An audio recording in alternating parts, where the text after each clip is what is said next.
அனைவருக்கும் வணக்கம்.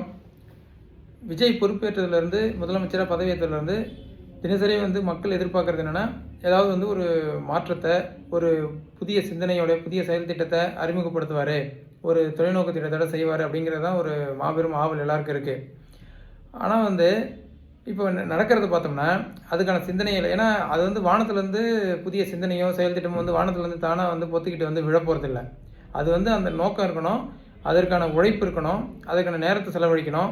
அப்போ தான் அந்த திட்டத்துக்கான விடை கிடைக்கும். ஆனால் நமக்கே தெரியும், நம்ம மாண்புமிகு சிறப்பு முதல்வர் நேரம் பார்த்திங்கன்னா 10 to 6 தான். அது ஒரு அஃபிஷியல் ஒர்க் மாதிரி தான் செய்கிறாருங்கிறது வெளிப்படையாக தெரியுது. அதனால் அது நடக்க வாய்ப்பு இல்லை. சரி, பதவி ஏற்று இத்தனை நாள் கழித்து ஏதோ சரி முதல் முறையாக அமைச்சரவை கூடி ஏதோ முக்கியமான திட்டங்கள்லாம் நிறைவேற்ற போகிறாங்க, ஏதோ செயல்படுத்த போகிறாங்கன்னு பார்த்தா, தொடர்ந்து ஒரு சமாளிக்கிறத மட்டும்தான் எண்ணமாக வச்சுருக்காங்க. அதை கூட அவர் செய்ய மாட்டாரு. அவர் மேலே இருக்கிற அக்கறையில் அவங்க கட்சிக்காரங்க, செய்தி தொடர்பாளர்கள், அரசு ஊழியர்கள் அவங்கள வச்சு வெறும் பில்டப் மட்டும் தான் கொடுத்துட்டு இருக்காங்களே ஒழிய எதையும் ஆக்கப்பூர்வமாக செய்த மாதிரி இது வரைக்கும் தெரில.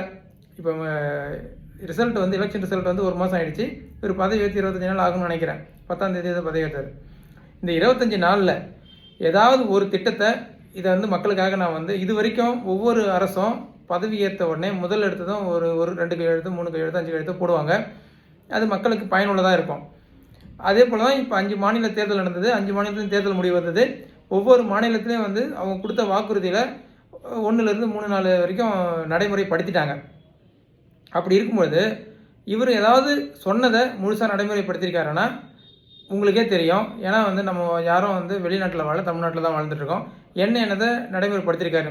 ஆனால் அவர் மேலே சினிமா போதையில், சினிமா மயக்கத்தில் இருக்கிறவங்களுக்கு அது தெரியாது. ஏன்னா அவங்களுக்கு அவ்வளோ சீக்கிரம் விஜயோடைய மேலே வச்சுருக்கிற அந்த அன்பு பாசம் இருக்குல்ல. விஜய் ஒன்றா அந்த பாசத்தை வச்சு மோசம் செய்யலாம். ஆனால் அவர் மேலே மக்கள் வச்சுருக்கிற பாசம் உண்மையாகவே வச்சுருக்காங்க. அந்த பாசத்தின் வெளிப்பாடால் இவர்கள் உண்மையாக பாசம் வச்சுருக்கிறதால அவருக்கு உண்மையாக தகுதி இருக்குது, உண்மையாக வேலை செய்வாங்கன்ற ஒரு நப்பாசையில் அவங்க அந்த பாசத்தை வச்சு நம்பிக்கையில் வாழ்ந்துக்கிட்டு இருக்காங்க மக்கள். அது ஒரு பக்கம் இருக்கட்டும். ஆனால் இவர் கடந்த 30 நாட்களில் எதுவுமே செய்யலை அப்படிங்கிறத கேட்டால் இன்னும் டைம் கொடுக்கணும். சரி, ஓகே, டைம் கொடுப்போம். ஏன்னா அவருக்கு மற்ற கட்சிகளை உடைக்கிற வேலை தான் இருக்கே தவிர வேறு வேலை இல்லை. ஸோ அப்படி போயிட்டு இருக்கும்போது இன்றைக்கி அமைச்சரவை கூட்டம்னு சொல்லிட்டு வைக்கிறாங்க. சரி, அதுலையாவது ஏதாவது செய்வாரான்னு பார்த்தா ஒரு சாதனை பண்ணியிருக்காரு. இப்போ இது அதில் அஃபிஷியலாக 1000 நடக்கட்டும். ஆனால் செய்தி வெளியில் விடும்போது எப்படி விடுறாங்க? 75 நிமிஷம் அந்த கூட்டம் நடந்திருக்கு. அதில் திட்டத்தை பற்றி பேசியிருக்காங்க. எத்தனை திட்டம்? 436 திட்டம். அப்படி பார்த்தா ஒரு திட்டத்தை பற்றி டிஸ்கஸ் பண்ணுறதுக்கு 12 செகண்டை ஒதுக்கியிருக்காங்க. 12 செகண்டில் அப்படி என்ன டிஸ்கஸ் பண்ணாங்க, என்ன முடிவெடுப்பாங்க, இது எதுவுமே புரியல. இல்லை, இதுக்கு முன்னாடி இந்த மாதிரிலாம் ஏதாவது தகவல் வந்திருக்கானா? வரல. அப்போ இதில் அதாவது என்னென்னா, இப்போ ஒரு விஷயத்தை தினசரி ஒரு வேலை செய்யணும், அது துறை ரீதியாக செய்யணும். ஒரு பக்கம் மின்சாரம் தொடர்ந்து எதுக்கு துண்டிக்கிறாங்கன்னு தெரியல. இது எல்லாருமே அனுபவிச்சுட்ருக்கோம். நீதிமன்றம் இருக்கிற ஏரியாவிலே நீதிமன்றம், ரிஜிஸ்டர் ஆஃபீஸு, தாலுக்கா ஆஃபீஸு, நகராட்சி அலுவலகம், எம்எல்ஏ அலுவலகம், இது எல்லாமே ஒரே இடத்துல இருக்கிற பகுதியில் இருக்கிற இடத்துலையே தொடர்ந்து மின்சாரம் கட் ஆகிட்டே இருக்குது. ஒரு நாளைக்கு 5லேருந்து 6 தடவை. அது ஏன்னே தெரியல. அப்போ மக்கள் வாழ்கிற பகுதியில் எந்த அளவுக்கு இருக்கும் அப்படிங்கிறது எல்லாரும் அனுபவிக்கிறது தானே. இது மூடி மறைக்கிறதுக்கு ஒன்றும் இல்லை. இந்த பிரச்சனைக்கு தீர்வு காண்றதுக்கு எதுக்கு இந்த டெபிசிட் ஆகுது, எதுக்கு இந்த போதாமை இருக்குது, ஏன் இந்த தவறு நடக்குதுன்றதை மின்சார அமைச்சர் செய்யாமல் ஹார்ட் டிஸ்க்கு காணான்னு ஒரு செய்தியை கொண்டு வராங்க. அது எப்படி ஆஃபிஷியலாக இருக்கிற ஒரு ஹார்ட் டிஸ்க் காணாமல் போகும்? ஒரு ஆஃபீஸ்னால் ஒரு சிஸ்டம் இருக்குன்னா அதுக்கான ஒரு கண்ட்ரோல் இருப்பாங்க. அது யாருக்கு கண்ட்ரோல் இருக்குங்கிறது இருக்கும். இது எல்லாமே இருக்கும்போது எப்படி அது காணாமல் போகும்? அதை ஏதோ திருடிக்கிட்டு போயிட்டாங்கன்னு சொல்லிட்டு பக்கத்து மாநிலத்தில் போய் பிடிச்சிட்டு வந்ததாக நியூஸ் சொல்கிறாங்க. அது தேடுறாங்க, திருடுறாங்க, பிடிக்கிறாங்க, இதெல்லாம் இருக்கட்டும். ஆனால் மக்களுக்கு மின்சாரம் கொடுக்கறதுக்கு ஏற்கனவே ஆதவ அர்ஜுனா பதவி ஏற்றனே சொன்ன மாதிரி 60 நாள் இந்த பிரச்சனை இருக்கும் அப்படிங்கிறது ஏற்கனவே சொன்னார். ஒரு அதுதான் உண்மையா?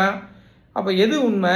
இல்லை திமுக ஆதரவாளர்கள் இருக்கிறதால அரசு அதிகாரிகள் அவங்க தொடர்ந்து மக்களுக்கு விஜய் அரசு கெட்ட பேர் வைக்கிற செயல்படுறாங்க அப்படின்னு ஒரு கூட்டம் சொல்லிக்கிட்டு இருக்கு. அது உண்மையா? இல்லை, எதுதான் உண்மை? இல்லை, இப்போ திமுக நீங்கள் என்ன சொன்னீங்கன்னா அரசு ஊழியர்களே எங்களுக்கு ஓட்டு போட்டிருக்காங்கன்னு ஆரம்பத்தில் சொன்னீங்க. இப்போ என்ன சொல்கிறீங்க? அரசு ஊழியர்கள் தான் திமுக ஆதரவுலாம் இருக்காங்க, அவங்க கெட்ட பேர் உருவாக்க இப்படி செயல்படுறாங்கன்னு சொல்கிறீங்க.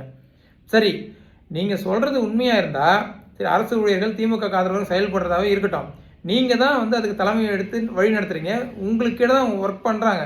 அப்போ அந்த கருப்பாடு யாருன்னு உங்களால் கண்டுபிடிக்க முடியாதா? அப்போ உங்களுக்கு அந்த உங்களுக்கு கையாளாகாத தனத்தில் நீங்கள் இருக்கீங்கன்னு ஒத்துக்கிறீங்களா?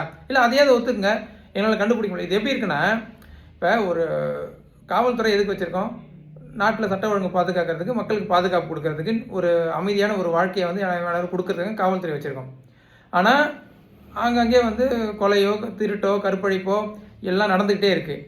அப்போ ஏன் அது நடக்குது அப்படின்னு கேட்டால், அதுக்கு என்ன செய்கிறது? இந்த மாதிரி வந்து சமூகத்தில் இருக்கிற அயோக்கியர்கள்லாம் வந்து இந்த மாதிரி தவறான சட்டத்துக்கு விரோதமான செயலாம் செஞ்சுறாங்க, நாங்கள் என்ன பண்ண முடியும் அப்படின்னு ஒரு காவல்துறை சொன்னால் அது எப்படி இருக்கும்? அது நடக்கக்கூடாது, அதுக்கு முயன்ற அளவுக்கு முயற்சி எடுத்துக்கிட்டு இருக்கோம், அதை வந்து தடுக்கிறதுக்கு நாங்கள் தண்டனை கொடுத்துக்கிட்டு இருக்கோம், விரைவாக வேலை செய்கிறோம் அப்படி சொன்னால் தான் அது சரியானதாக இருக்கும். இவங்க சொல்கிறது எப்படி இருக்குன்னா, எங்களுக்கு காவல்துறைக்கு கெட்ட பேர் வர வைக்கணுன்றதுக்காகவே இவர்கள் சமூக விரோதிகள்லாம் சேர்ந்து நாட்டில் வந்து சட்டவிரோதமான செயலில் ஈடுபடுறாங்க, நாங்கள் என்ன பண்ண முடியும் அப்படின்னு ஒரு காவல்துறை உயரதிகாரி பேட்டி கொடுக்குறோன்னு வச்சுக்கோ. இந்த பேட்டியை நான் கேட்குறேன், இந்த விஜய் ஆதரவாளர்களும் மற்றவங்களுக்கு எல்லாருக்கும் வந்து எல்லா பக்கமும் யோசித்து பார்ப்பாங்க. ஏன்னா அவங்களுக்குலாம் வந்து நிதானமாக இருக்கிறவங்க, விஜய் ஆதரவாளர்கள் மட்டும் தான் வந்து மோகத்தில் இருக்குங்க. அதனால் அவங்கள மட்டும் தான் கேட்குறேன், நீங்கள் என்ன சொல்லுவீங்க? அந்த உயர் அதிகாரி இப்படி சொன்னால் சரி கரெக்டு தான், அந்த அதிகாரி கெட்ட பேர் வரணுன்றதுக்காகவே சமூக விரோதிகளெல்லாம் சேர்ந்து இந்த மாதிரி சட்டவிரோத செயலை செய்கிறாங்கன்னு சொன்னால் ஒத்துப்பீங்களா? அதுபோல் தான் இருக்குது இந்த மின்சாரத்துறை அமைச்சர் சொல்கிறதும், மற்ற அமைச்சர்கள் சொல்கிறதும், திமுக ஆதரவாளர்கள் வந்து இப்படி செய்கிறாங்க, அப்படி செய்தால் கூட அதை தடுக்கிற திறன் உங்ககிட்ட இருக்கணுமா இல்லையா? இவங்கெல்லாம் செய்கிறாங்கன்னு சொல்லி அவங்களுக்கு வந்து தண்டனை வாங்கி கொடுங்க, அவங்க மேலே கேஸ் ஃபைல் பண்ணுங்கள். அப்போ அதை கண்டுபிடிங்க, யார் தப்பு செய்கிறேன்னு கண்டுபிடிக்க தாங்க நிர்வாகம். தப்பு செய்கிறாங்கன்னா என்ன பண்ணுறதுன்னு கை விரித்து நிற்கிறதுக்கு எதுக்கு நிர்வாகம், எதுக்கு முதல்வர், எதுக்கு அமைச்சர்? சொல்லுங்கள் பார்ப்போம். ஸோ அப்படி கையாளாகத்தனத்தை எல்லாத்தையும் மூடி மறைக்கிறதுக்காக ஒரே நாளில், ஏன்னா வந்து இந்த விர்ச்சுவல் வாரியர்ஸ் வந்து உடனே பரப்பிடுவாங்க. அந்த மோகத்தில் நம்ம தலைவர் வந்து 436 திட்டத்தை இன்றைக்கி டிஸ்கஸ் பண்ணிட்டாரு, இதெல்லாம் யோசிக்கலாம் மாட்டாங்க. எப்படிங்க 75 நிமிஷத்தில் 436 டிஸ்கஸ் பண்ண முடியும்? அதுக்கு என்ன பண்ணுவாங்க? இல்லை இதுக்கு முன்னாடி 717 மதுக்கடையில் மூடினாங்களே அது போலவா? இல்லை எப்படி இது நடைமுறைப்படுத்துவாங்க? இல்லை சிங்கப்பெண் சிறப்பு திட்டம்னு சொல்லி வந்தோடனே கழுத்து போட்டார், அதுக்கு ஒரு நாள் குறிச்சார், அது தள்ளி போகுது.